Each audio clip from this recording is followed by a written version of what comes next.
ജപ്പാനിലെ ഒരു സ്കൂൾ ഗ്രൗണ്ടിൽ അധ്യയന വർഷത്തിലെ ആദ്യത്തെ അസംബ്ലി നടക്കുകയായിരുന്നു. പെട്ടെന്ന് ആ സ്കൂളിലെ പ്രധാന അധ്യാപകൻ സ്റ്റേജിലേക്ക് കടന്നു വരികയാണ്. മുഖത്തെ ഗൗരവവും കണിശതയുള്ള നടത്തവും ആ അന്തരീക്ഷത്തിലെ സന്തോഷത്തെ ഒരു നിമിഷം കൊണ്ട് ഇല്ലാതാക്കി. കുട്ടികൾക്കിടയിൽ അദ്ദേഹത്തിന് ഒരു വിളിപ്പേരുണ്ടായിരുന്നു, ഇടിമുഴക്കം. കാരണം എപ്പോ ആരോടാണ് അദ്ദേഹം ദേഷ്യപ്പെടുക എന്നുള്ളത് ആർക്കും പറയാൻ പറ്റില്ല, പ്രവചിക്കാൻ പറ്റുമായിരുന്നില്ല. പുതുവർഷത്തിലെ ആദ്യത്തെ സ്കൂൾ ദിനത്തിലേക്ക് എല്ലാവർക്കും സ്വാഗതം, അദ്ദേഹം ഗംഭീര്യമുള്ള സ്വരത്തില് പറഞ്ഞു. എല്ലാവരും നിങ്ങൾക്ക് നൽകിയിട്ടുള്ള കാർഡുകൾ നിങ്ങളുടെ വലതു കൈകളിൽ മുകളിലേക്ക് ഉയർത്തിപ്പിടിക്കൂ. കുട്ടികളെല്ലാം ആവേശത്തോടെ അച്ചടക്കത്തോടെ കാർഡുകള് ഉയർത്തിപ്പിടിച്ചു.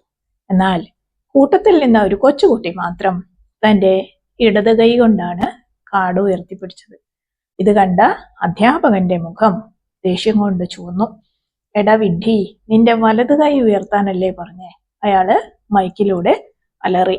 കുട്ടിയുടെ കയ്യിലെ കാർഡ് വിറയ്ക്കാൻ തുടങ്ങി. ആ കുട്ടിയുടെ ചുണ്ടുകൾ വിറച്ചു, കണ്ണുകളില് കണ്ണുനീര് കരയാൻ തുടങ്ങി. പക്ഷെ എന്തുകൊണ്ടോ അവൻ വലത് കൈ ഉയർത്തിയില്ല. നിന്റെ വലത് കൈ ഉയർത്താനല്ലേ പറഞ്ഞത്? അധ്യാപകൻ വീണ്ടും അലറി. കുട്ടി അനങ്ങിയില്ല. കോപത്തോടെ അദ്ദേഹം സ്റ്റേജിൽ നിന്നിറങ്ങി കുട്ടിയുടെ മുന്നിലെത്തി. എന്തോ പറയാൻ വായ തുറന്നു, എന്നാൽ വാക്കുകൾ പുറത്തു വന്നില്ല. സമയം നിശ്ചലമായതുപോലെ അദ്ദേഹത്തിന് തോന്നി. കാരണം ആ കുട്ടിക്ക് വലത്തെ കൈ ഇല്ലായിരുന്നു. ഏതാനും നിമിഷങ്ങൾക്ക് മുമ്പ് വരെ തെറ്റ് കുട്ടിയുടേതാണെന്ന് അദ്ദേഹം ഉറച്ചു വിശ്വസിച്ചിരുന്നു.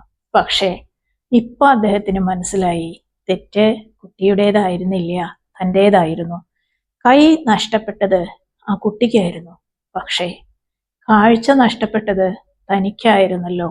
തൻ്റെ ധാർഷ്ട്യവും മുൻകോപവും തന്നെ എത്രത്തോളം അന്ധനാക്കിയിരുന്നു എന്ന് തിരിച്ചറിഞ്ഞ ആ നിമിഷം ആ അധ്യാപകന്റെ കണ്ണുകൾ നിറഞ്ഞു തുളുമ്പി.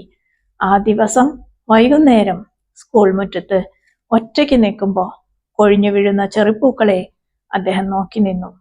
ഓരോ പൂവും നിലത്ത് വീഴുമ്പോൾ അദ്ദേഹത്തിന് ഒരു കാര്യം മനസ്സിലാവുകയായിരുന്നു.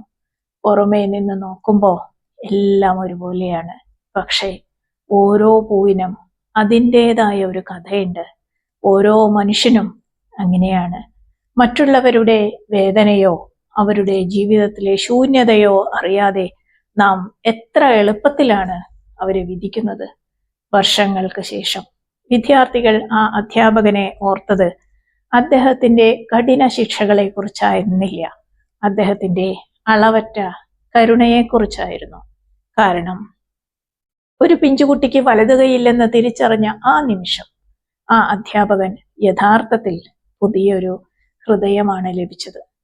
യഥാർത്ഥത്തിൽ അന്ന് അവിടെ കൊഴിഞ്ഞു വീണത് ആ അധ്യാപകന്റെ അഹങ്കാരമായിരുന്നു. ഇവിടെ സ്റ്റീഫൻ ആർ കോവയുടെ വാക്കുകൾ പ്രസക്തമാവുകയാണ്. ആദ്യം മനസ്സിലാക്കാൻ ശ്രമിക്കുക, അതിനുശേഷം മാത്രം മനസ്സിലാക്കപ്പെടാൻ ശ്രമിക്കുക.